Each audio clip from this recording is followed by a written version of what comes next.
नमस्कार, मी अरुण आणि आपण पाहत आहात 7 स्टार न्यूज। शासनाने लाडका ग्रंथालय कर्मचारी योजना राबवून ग्रंथालयांच्या अनुदानात वाढ करावी, अशा मागणीचे निवेदन विटानगर वाचनालयाचे अध्यक्ष ॲडव्होकेट संदीप मुळीक यांनी तहसीलदार खानापूर विटाचे उदयसिंह गायकवाड यांना दिले।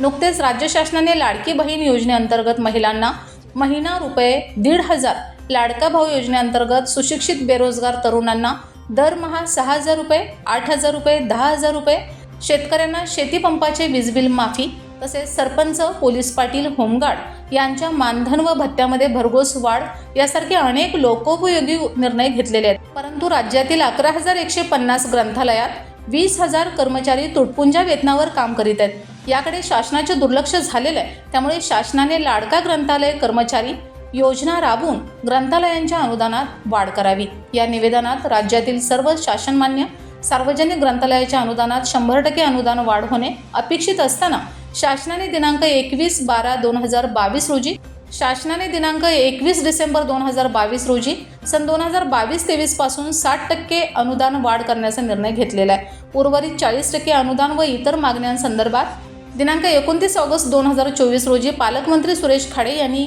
लोकप्रतिनिधी व अधिकाऱ्यांच्या सोबत बैठक घेतली।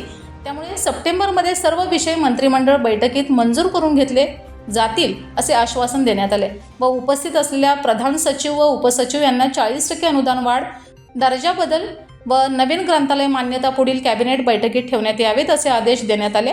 परंतु ग्रंथालयाच्या मागणी संदर्भातील सर्व फाईल्स अर्थ खात्याकडे मंजुरीसाठी गेल्या 2 महिन्यापासून प्रलंबित आहे।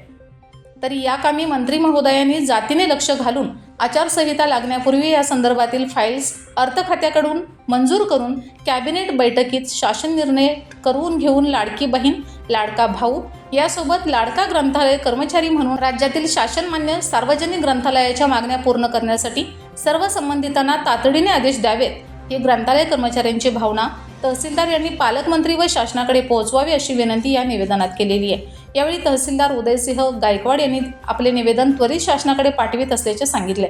या प्रसंगी विटानगर वाचनालयाचे अध्यक्ष ॲडव्होकेट संदीप मुळीक, ग्रंथपाल विक्रम चोथे, करणजीत सिंह बाबर, संभाजी मोरे आदी उपस्थित होते। रमेश जाधव, 7 स्टार न्यूज, विटा।